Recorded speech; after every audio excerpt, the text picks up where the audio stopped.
Hello guys and welcome back to another episode of Bareham Engines.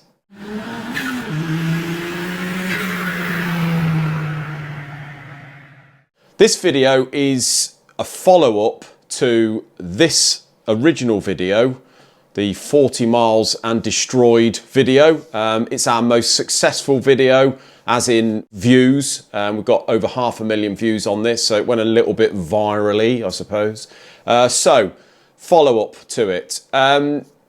First of all, for any of you that haven't watched the first video, go back and watch it. But if you can't be bothered to do that, then I'll just sort of recap on what it was all about. So we had a Nissan engine come in here, a 2-litre turbo. A local chap comes in with this engine saying he's bought the engine off a friend and it's gone belly up. So lost oil pressure, seems to have done the crank. Hasn't stripped it, but you know, it's knocking its head off. And it was running low oil pressure from the word go.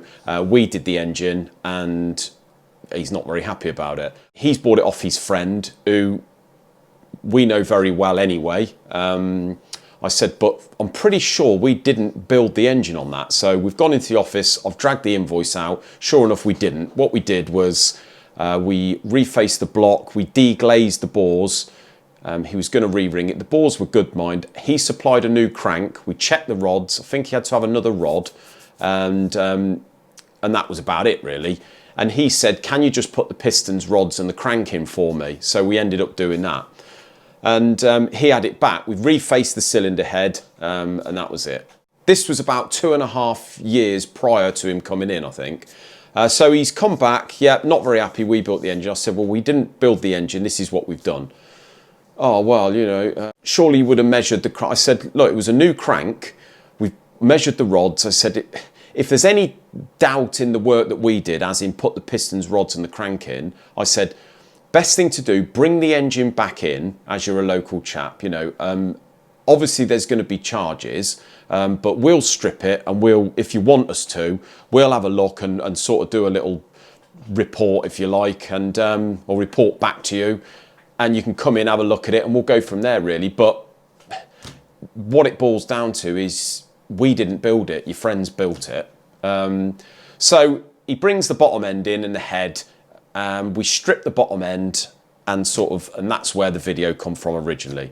So what we found, as I say, the problem was oil pressure. It was low oil pressure from when he fired it up, basically. We've opened it up and it was caked in crap. It looked like an engine that had done a couple of 100,000 miles. So I rang him up and said, look, I can't see, because we've only had the basic engine with the head off. I said, I can't see any reason at this point. Obviously that journal on the crank's destroyed, all the other journals needed grinding. I said, but we can't see what the problem is for the initial low oil pressure. I said, symptoms are usually, it could be oil pump's iffy. Oh, he had a new oil pump on it. I said, well, we didn't supply an oil pump. Whether he'd fitted the old one or fitted a new one, I don't know. But the one we've got here is the old one, and it looks pretty, you know, it looks pretty caked in crap. But not to say that that's the issue. I said it could be even down to an oil filter, an iffy oil filter. I don't know. I said, but at the end of the day, we didn't build it. And he sort of doubted what I was saying. He's almost trying to want to accuse us. I said, listen, best thing for you to do is come in, bring your mate in who you bought it off, and we'll have a look at it. So he comes in, his mate comes in with him, and he didn't say a lot, but the new owner sort of was trying to imply that it was still our problem or a fault of ours through fitting the crank and the rods. I said, listen, the rods were perfect. They were sized anyway. We always size them and make sure that they're perfect, but it had another new rod and it was a new crank. The pistons in the bores can't be anything to do with oil pressure. I said, so as far as I'm concerned, everything we did was fine.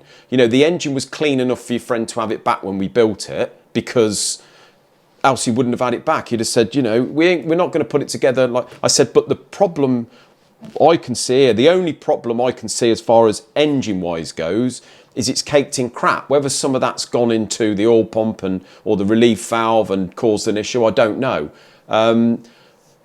he weren't having it. And I said, listen, boys, don't shoot me. It's there in front of you. Just have a look. It's caked in crap. There's no point saying it's not. I'm not doubting the fact that you said it had only done 40 miles, because that absolutely may be right. But I don't know the situation. All I'm doing is stripping it down, charging you the time. Anyway, everything all sort of calmed down, and he said, well, look, I might sell it in bits or I might build it. Can you just machine the bits and what have you and make sure it's all good, check everything and let me have it back? So that's what we did. There was some time in grinding the crank. I said to him initially, look, the crank will grind. I said, but we've got to wait until, one, we get a new thin stone, and two, we've got that stone up, because at the minute we've got a mountain of cranks to grind with the wider stone. Yeah, that's fine, no rush. So it sat on the shelf there. Never charged him any storage. Even when we'd done the crank and he didn't pick it up for a while. So we eventually got the crank done, but it needed to be ground at 0.5 on the mains and the big ends. Not a problem, they do bearings. So that was that. Anyway, so now we get to the present time. So all ready to collect, let him know. He said, I'll be down on Friday. So this was Friday previous. So 2 weeks ago on the Friday.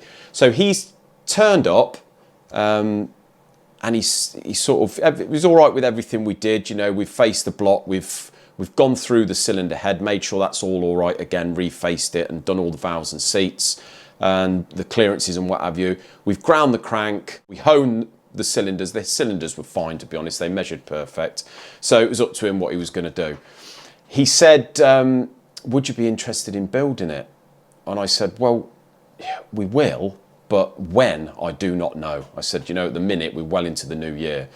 All right, yeah. He said, the only thing is, I thought you said it would grind 0.25 on the crank. I said, well, I was hoping it would do, but it's not. Yeah, well, that's fine, you know. He said, I bought bearings, but I can send them back, get some more. So that was it. It was absolutely fine. So we've loaded it all into his truck, and the invoice was there. He's got the invoice, looked at it. Then he's come in to pay. He didn't say anything about it. He's come in to pay me. Wanted to pay card declined. Oh, so he says, oh, I don't know what's happened. He's gone on his phone. He's had a look. He said, oh, I think that's my joint account. I think my missus has took some money out of the joint account. I'm going to have to swap it over. I'll just go outside, get some signal. So he's gone outside, faffed about. Then he's come back in. He said, I don't know what's that. I can't do it. I'm going to have to whip down the bank and sort it out. I said, yeah, that's fine. You know, as I say, he hadn't moaned about anything. And he said, do you want me to take it all out the truck? I said, well, no, not if you're just popping down there. Just don't worry about it. As I say, I know who he is. He's a local lad. It's not like he lives away. So he disappears. Of course, he didn't come back. So I just sent him a message saying, how do you get on at the bank? No reply. Sent him another couple of messages over the weekend. No reply. Then I get a message on Sunday saying, ever so sorry, I've been out the way, I've had no signal, I'll be in first thing tomorrow. So sure enough, he did come in the afternoon, actually, on the Monday. As I say, I thought everything was fine. He's come in, we're holding the invoice. As soon as he stepped in the office, he had a bit of a face on him. He said, I wasn't very happy with that bill on Friday. I said, what do you mean? He said, well, you know, I wasn't really expecting an invoice. And I said, well, what do you mean you weren't expecting an invoice? He said, well, you know, as we discussed before and this, I said, well, no, I never said that. I said, when you bring it in, or when you bought it in, there's obviously, we'll strip it and check it and that, but there's going to be charges. And obviously with the work we've done, well, you know, I said, listen, it wasn't our fault. We didn't build the engine. Whatever we did, even if we put the short engine together, it doesn't make a difference. If your friends put it back together, dirty bits. So I'm not saying that was the issue with the low oil pressure, but the engine was filthy. So we haven't built it. Whoever's built it is liable for everything. And I said, the be all and end all of it, this was 2.5 years ago. Even if we'd built it, it was well out of warranty. You know, of course there's a charge.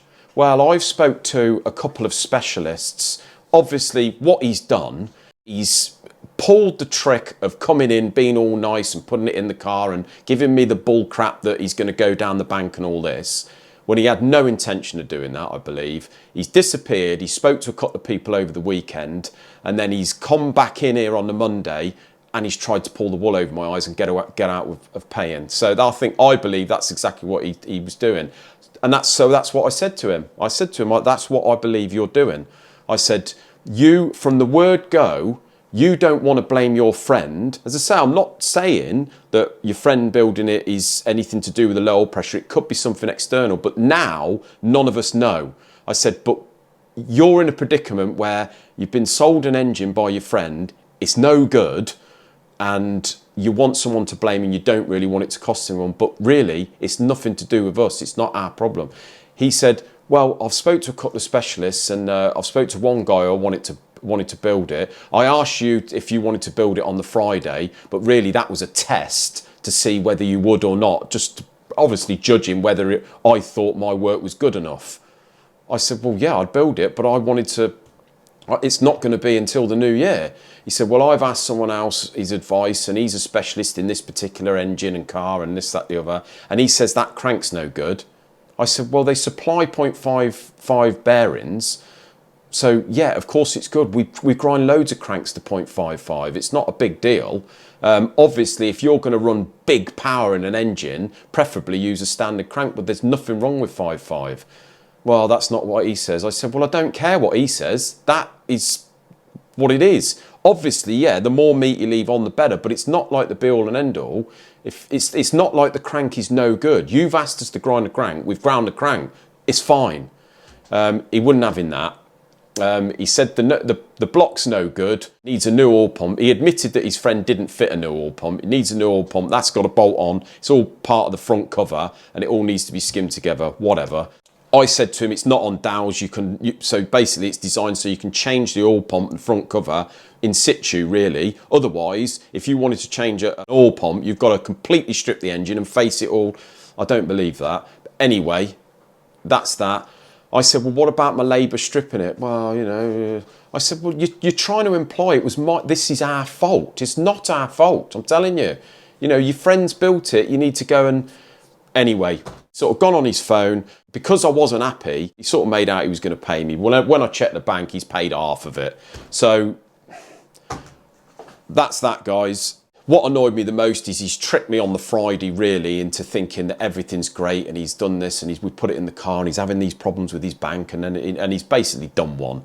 And when he comes back to Monday, there's nothing I can do because the engine's gone. You know, I can't force the guy to pay me. He's basically come in and he's got away. He's probably done what he's set out to do. He's got away with paying half of it. So, yeah, you live and learn, guys. And I'm sure a lot of you in the comments are going to say you should have had the engine back out the car. But when these people come in and they act all nice and pally, and I've just got to pop down, do you want me to take it back out? Knowing damn well we're not going to probably unload all of it back out if he's just popping down the road. But as I say, guys, you live and learn. Yeah, feel free to comment down below. You can give me a rollicking for not taking it or letting him have it before he's paid and this, that, the other. But yeah, it just goes to show you can't trust everyone.